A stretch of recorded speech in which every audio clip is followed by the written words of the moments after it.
രഘുനാഥ് നായർ, നോക്കൂ, ഈ സ്റ്റേറ്റ്മെന്റ് പുറത്തു വരുന്ന സമയം എന്ന് പറയുന്നതിന്റെ പ്രത്യേകത കൂടി നോക്കുക. ഈ അഫ്ഗാന്റെ ഫോറിൻ മിനിസ്റ്റർ അമീർ ഖാൻ മുട്ടാക്കി സന്ദർശനം നടത്താനിരിക്കുകയാണ്. ഈ ആഴ്ച കഴിയുന്നതോടുകൂടി തന്നെ അദ്ദേഹം ഇന്ത്യയിൽ സന്ദർശനത്തിനായി എത്തുന്നു എന്ന് മനസ്സിലാക്കുകയാണ്. ആ ഒരു ഘട്ടത്തിലാണ് ഇന്ത്യ ഈ അഫ്ഗാന്റെ പരമാധികാരത്തിനൊപ്പം നിന്നുകൊണ്ട് ഇത്തരമൊരു നിലപാടെടുക്കുന്നത്. അത് അമേരിക്കയ്ക്ക് ഉള്ള ഒരു മുന്നറിയിപ്പായി കൂടി വരുന്നത്. പക്ഷേ നോക്കൂ, ഏതെങ്കിലും തരത്തിൽ ജനാധിപത്യ രീതിയിൽ അധികാരത്തിൽ വന്ന ഒരു ഭരണ സംവിധാനമല്ല അഫ്ഗാനിസ്ഥാനിലുള്ളത്. ആ ഒരു സാഹചര്യത്തിൽ ഭീകരവാദം എന്നത് ഇന്ത്യ അന്താരാഷ്ട്ര ഫോറങ്ങൾക്കിടയിൽ ആവർത്തിച്ച് ഭീകരവാദത്തിനെതിരെ ഒന്നിക്കണം എന്ന സന്ദേശം നൽകിക്കൊണ്ടിരിക്കുന്ന ഒരു ഘട്ടത്തിൽ അഫ്ഗാനുമായി ഇന്ത്യക്ക് ഏത് ഘട്ടം വരെ സഹകരണം ഒരു ചോദ്യമില്ലേ? ഒരുപക്ഷെ ഇന്ത്യക്ക് തന്നെ ഭീഷണിയാകാവുന്ന സാഹചര്യങ്ങൾ കൂടി അതിൽ ഉൾപ്പെട്ടിട്ടുണ്ട് എന്ന് കരുതണം. അപ്പോൾ ഇന്ത്യക്ക് അഫ്ഗാന്റെ കാര്യത്തിൽ ഏത് ഘട്ടം വരെ മുന്നോട്ട് പോകാൻ കഴിയും? രേണുക, ഇവിടെ ഇന്ത്യ നോക്കേണ്ട കാര്യങ്ങൾ പറയുമ്പോൾ ഒന്നാമത്തെ കാര്യം എന്ന് പറഞ്ഞു കഴിഞ്ഞാൽ അഫ്ഗാനിസ്ഥാൻ വർഷങ്ങളായിട്ട് ഇന്ത്യയുടെ അല്ലെങ്കിൽ ദശാബ്ദങ്ങളായിട്ട് ഇന്ത്യയുടെ വളരെ ശക്തമായ ഒരു സ്ട്രാറ്റജിക് പാർട്ട്ണറാണ്. അതിന്റെ പ്രാധാന്യം എന്ന് പറഞ്ഞു കഴിഞ്ഞാൽ ഒന്ന്, നമ്മുടെ ചുറ്റും കിടക്കുന്ന മറ്റുള്ള രാജ്യങ്ങളിൽ ഇപ്പൊ പാകിസ്ഥാന്റെ അവസ്ഥ നമുക്കറിയാം. പാകിസ്ഥാനുമായിട്ട് ഒരു കാലത്തും നമ്മൾ നല്ലൊരു റിലേഷൻഷിപ്പിലല്ല. ബംഗ്ലാദേശുമായിട്ട് നല്ല റിലേഷൻഷിപ്പ് ആയിരുന്നെന്നുണ്ടെങ്കിലും പിന്നീട് ബംഗ്ലാദേശിലെ കാര്യങ്ങൾ കലങ്ങി മറിയുകയും ബംഗ്ലാദേശ് വളരെയധികം അങ്ങേയറ്റം കലുഷിതമായ ഒരു അന്തരീക്ഷത്തിലേക്ക് പോയി. അതിന്റെ അപ്പുറത്ത് കിടക്കുന്ന മ്യാൻമാറിൽ സ്റ്റെബിലിറ്റി ഇല്ല. അങ്ങനെ നമ്മൾ നോക്കുകയാണെങ്കിൽ നേപ്പാളിൽ സ്റ്റെബിലിറ്റി ഇല്ല. അപ്പൊ ഇന്ത്യയുടെ ചുറ്റും കിടക്കുന്ന രാജ്യങ്ങളിൽ ഇപ്പൊ നമ്മൾ നോക്കുകയാണെങ്കിൽ ഇപ്പോ ഭൂട്ടാൻ ഒഴികെ ബാക്കി എവിടെയും ഒരു സ്റ്റെബിലിറ്റി ഇല്ല എന്നുള്ളതൊരു വസ്തുതയാണ്. അങ്ങനെ വരുമ്പോൾ നമുക്ക് അൺസ്റ്റേബിൾ ആയിട്ടുള്ള ഇത്രയും ഡിസ്റ്റർബ്ഡ് ആയിട്ടുള്ള നെയ്ബേഴ്സിന്റെ എണ്ണം ഒരുപാട് കൂടുന്നത് നമുക്ക് പ്രശ്നമായിട്ട് വരും, അതിന് സംശയമൊന്നുമില്ല. അവിടെയാണ് അഫ്ഗാനിസ്ഥാൻ എന്ന് പറയുന്നത് നമുക്കൊരു കുറച്ചും കൂടെ ആശ്രയിക്കാൻ കൊള്ളാവുന്ന, അല്ലെങ്കിൽ റിലേ ചെയ്യാൻ കൊള്ളാവുന്ന ഒരു സുഹൃത്തായിട്ട് ഇരിക്കുന്നതും. നമ്മൾ ഇറാനുമായിട്ട് നല്ല റിലേഷൻഷിപ്പിലാണ്, റഷ്യയുമായിട്ട് നല്ല റിലേഷൻഷിപ്പിലാണ്. അപ്പൊ ഈ അഫ്ഗാനിസ്ഥാനിലൂടെ നമുക്ക് അവരൊക്കെ ആയിട്ടുള്ള ഒരു ട്രേഡിന്റെ പോസിബിലിറ്റീസ്, ഇപ്പൊ നേരത്തെ പറഞ്ഞ പോലെ ചബാഹർ പോർട്ടിന്റെ ഡെവലപ്മെന്റും ഒക്കെ ആയിട്ട് നമ്മൾ അങ്ങനെ വളരെ ഉറ്റുനോക്കുന്ന ഒരു വളരെ സ്റ്റെബിലിറ്റി ഉള്ള ഒരു സ്ഥലമായിട്ടാണ് അഫ്ഗാനിസ്ഥാനെ നമ്മൾ കാണുന്നത്. നമ്മളുമായിട്ട് അങ്ങേയറ്റം ശക്തമായ റിലേഷൻഷിപ്പും ഉണ്ട്. ഒരുപക്ഷെ ഇന്ത്യയുടെ ഇൻഫ്ലുവൻസ് വളരെയധികം കൂടുതലാണ് അഫ്ഗാനിസ്ഥാനിൽ. ഇവിടെ ഒന്ന് ഡീസ്റ്റെബിലൈസ് ചെയ്യുക എന്ന് പറയുന്നത് ഇന്ത്യക്ക് അങ്ങേയറ്റം പ്രശ്നമുണ്ടാക്കുന്നുള്ളത് ഒരു വസ്തുത. രണ്ട്, ഇപ്പോ അമേരിക്കയുടെ അപ്രമാദിത്വം, അതായത് അമേരിക്ക പറയുന്നതിനെ ലോകരാഷ്ട്രങ്ങൾ അനുസരിച്ചിരുന്ന ഒരു കാലഘട്ടം അടുത്ത കാലം വരെ ഉണ്ടായിരുന്നു. പക്ഷെ ഇപ്പൊ എന്താണ്, അമേരിക്കയുടെ ഈ ഒരു മേൽക്കോയ്മ അംഗീകരിക്കാൻ ലോകരാഷ്ട്രങ്ങൾ തയ്യാറല്ല. പ്രത്യേകിച്ചും ട്രംപ് രണ്ടാം ഭരണത്തിൽ കയറിയതിന് ശേഷം പല രാജ്യങ്ങളും റിട്ടാലിയേറ്റ് ചെയ്ത് തുടങ്ങി. റിട്ടാലിയേറ്റ് എന്ന് പറഞ്ഞു കഴിഞ്ഞാൽ ആയുധമായിട്ടല്ല, അവർ വാക്കുകളായാലും അവരുടെ പോളിസി വഴിയായാലും ഒരുപാട് രാജ്യങ്ങൾ അമേരിക്കക്കെതിരെ തിരിഞ്ഞു നിൽക്കാനായിട്ട് അതിനുള്ള ഒരു ശക്തി അല്ലെങ്കിൽ അതിനൊരു ധൈര്യം കാണിച്ചു തുടങ്ങി.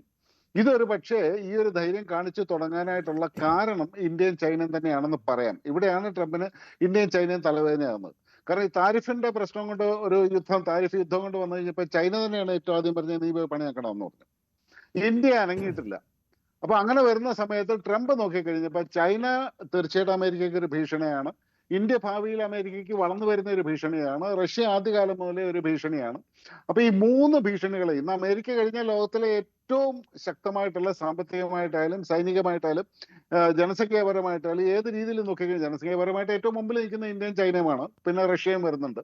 അപ്പൊ ഏത് രീതിയിൽ നോക്കിക്കഴിഞ്ഞാലും അമേരിക്കയ്ക്ക് ശക്തമായ ഒരു വെല്ലുവിളി ഉയർത്തുകയാണ്. ഇവരാരും അമേരിക്കയുടെ നാച്ചുറൽ അലൈസ് ഒട്ട അല്ലതാനും. അപ്പൊ അമേരിക്ക നോക്കുമ്പോൾ ഈ മൂന്ന് രാജ്യങ്ങൾ ഒന്നിച്ച് നിന്ന് കഴിഞ്ഞാൽ ലോകത്തിന്റെ ആ ഒരു ക്രമം തന്നെ പൂർണ്ണമായിട്ട് മാറ്റിമറിക്കും. അപ്പൊ ഇതിനെ ഇപ്പോഴേ മുളയിലെ നുള്ളി കൺട്രോൾ ചെയ്തില്ല എന്നുണ്ടെങ്കിൽ അമേരിക്കയ്ക്ക് അതൊരു വലിയ പ്രശ്നമാണ്. ഇനി ഇന്ത്യ വലിയൊരു കൊണ്ടിയായിട്ട് വരുന്നതെന്ന് പറഞ്ഞു കഴിഞ്ഞാൽ അമേരിക്കയുടെ മറ്റുള്ള സഖ്യരാഷ്ട്രങ്ങൾ ഏതിനെ എടുത്താലും, ഇപ്പൊ ഇസ്രായേൽ ആയി കഴിഞ്ഞാലും പിന്നെ മിഡിൽ ഈസ്റ്റേൺ കൺട്രീസ് ആയാലും അമേരിക്കയുടെ താവളങ്ങളുള്ള അവരുമെല്ലാമായിട്ട് ഇന്ത്യക്ക് അങ്ങേയറ്റം ശക്തമായ ഒരു ബന്ധമാണ് ഉള്ളത്. അതുകൊണ്ടാണ് ഇപ്പൊ പെട്ടെന്ന് ട്രംപ് ഒരു യു ടേൺ അടിച്ചിട്ട് പാകിസ്ഥാനുമായിട്ട് വളരെ ശക്തമായ ഒരു ബന്ധം ഉണ്ടാക്കാനും അതിൽ തീർച്ചയായിട്ടും ഇന്ത്യ, ചൈന, റഷ്യ ഈ മൂന്ന് രാജ്യങ്ങളെ കൺട്രോൾ ചെയ്യാവുന്ന ഒരു ആശയമുണ്ട്. പക്ഷെ പാകിസ്ഥാനേക്കാളും ട്രംപിന് കൂടുതൽ അനുയോജ്യമായിട്ടുള്ളത്, കുറച്ചും കൂടെ കൺവീനിയന്റ് ആയിട്ടുള്ളത് അഫ്ഗാനിസ്ഥാനാണ്. അതുകൊണ്ടാണ് ഈ അഫ്ഗാനിസ്ഥാനിലെ ഒരു റീ എൻട്രി, കാരണം അവിടുന്ന് ഇറങ്ങിപ്പോയത് മണ്ടത്തരമായി എന്നാണ് ട്രംപിന് ഇപ്പൊ തോന്നിയിട്ടുള്ളത്. അതിന് മറ്റൊരു കാര്യം, ഇപ്പൊ ചൈനയെ സംബന്ധിച്ചിടത്തോളം നോക്കുകയാണെന്നുണ്ടെങ്കിൽ നേരത്തെ ഇതിനു മുമ്പ് പറഞ്ഞവരെ സൂചിപ്പിച്ച പോലെ തന്നെ ചൈനയുടെ ന്യൂക്ലിയർ കേപ്പബിലിറ്റീസും അവരുടെ മിസൈൽ ടെസ്റ്റിംഗ് ഫെസിലിറ്റീസും ഇതെല്ലാം വെസ്റ്റേൺ ചൈനയിലാണ്. പിന്നെ ചൈന കാണിക്കുന്ന മറ്റൊരു വലിയൊരു പ്രോഗ്രാം ഉണ്ട്. ഉയ്ഗൂർ മുസ്ലിമുകളെ അടിച്ചമർത്തി അവരെ കൺട്രോൾ ചെയ്ത് വെക്കുക എന്നുള്ളത്. ഈ ഉയ്ഗൂറും ഇതുമായിട്ട് വലിയ ദൂരത്തിലല്ല. അങ്ങനെ വരുന്ന സമയത്ത് ഇനി നാളെ ആംനസ്റ്റി ഇന്റർനാഷണലും എല്ലാം ഇടപെട്ടിട്ട് അമേരിക്ക ഇവർക്കെതിരെ ഒരു ഹ്യൂമൻ റൈറ്റ്സ് വയലേഷൻ എന്ന് പറഞ്ഞ് UN പ്രമേയമൊക്കെ ഉണ്ടാക്കി വലിയ പ്രശ്നങ്ങൾ ഉണ്ടാക്കാനുള്ള അത് ഇതുവരെ ലോകത്തിൽ ആരും തൊട്ടിട്ടില്ലാത്ത ഒരു വിഷയമാണ് ചൈനയുടെ ഉയ്ഗൂർ മുസ്ലിംസുമായിട്ടുള്ളത്. അപ്പൊ അങ്ങനെ ഹ്യൂമൻ റൈറ്റ്സ് വയലേഷനും കൂടെ എടുത്തുകൊണ്ട് വന്നു കഴിഞ്ഞാൽ സമ്പൂർണ്ണമായിട്ടും ചൈനയുടെ മേളിൽ ഒരു നോൺ പിന്നെന്താ പറയാ വാർ ഒരു കൺട്രോള് നേടിയെടുക്കാനായിട്ട് അമേരിക്കയ്ക്ക് സാധിക്കും. സെൻട്രൽ ഏഷ്യയിൽ ഇപ്പൊ ഇവിടെ വന്നു കഴിഞ്ഞാൽ സെൻട്രൽ ഏഷ്യയിലുള്ള റഷ്യയുടെ കൺട്രോളിനെ ഇത് സാരമായിട്ട് ബാധിക്കും. അതുകൊണ്ടാണ് പിന്നെ പാകിസ്ഥാന്റെ പ്രശ്നം എന്ന് പറഞ്ഞു കഴിഞ്ഞാൽ പാകിസ്ഥാന്റെ പ്രശ്നം കൂടെ പറഞ്ഞിട്ട് അവസാനിപ്പിക്കുക. അത് വളരെ രസകരമാണ്.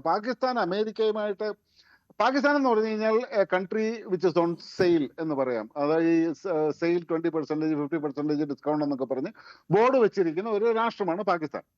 പാകിസ്ഥാന്റെ കഴുത്ത് ചൈനയുടെ കയ്യിലാണ്. ചൈന വലിയൊരു ബെൽറ്റ് നോക്കിയിട്ട് മുറുക്കി പാകിസ്ഥാനെ പട്ടിയെ കൊണ്ടു നടക്കുന്ന പോലെ ഇത്ര ദൂരം നിനക്ക് പോകാൻ പെർമിഷൻ ഉണ്ട്, അത്രയും ചെയിൻ അങ്ങോട്ട് ചങ്ങല അങ്ങോട്ട് ലൂസ് ആക്കി കൊടുക്കുമ്പോൾ അത്ര വരെ പോകാം, അതിന്റെ അപ്പുറത്തേക്ക് പോകാൻ പറ്റില്ല.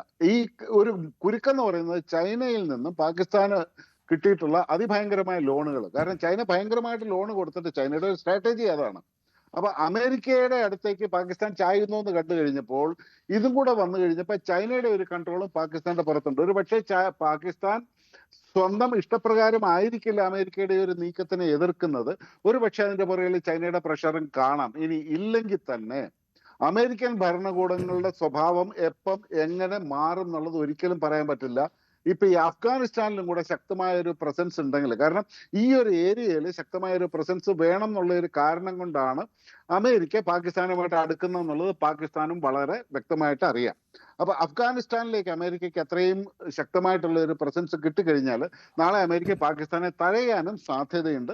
ഇങ്ങനെയുള്ള പല വിഷയങ്ങളും നോക്കുമ്പോൾ പാകിസ്ഥാനും വെട്ടിലാകുന്ന ഒരു ലെവലിലേക്കാണ് കാര്യങ്ങൾ പോകുന്നത്.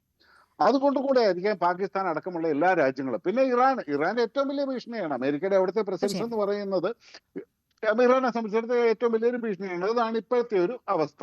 തീർച്ചയായും ഡോക്ടർ മോഹൻ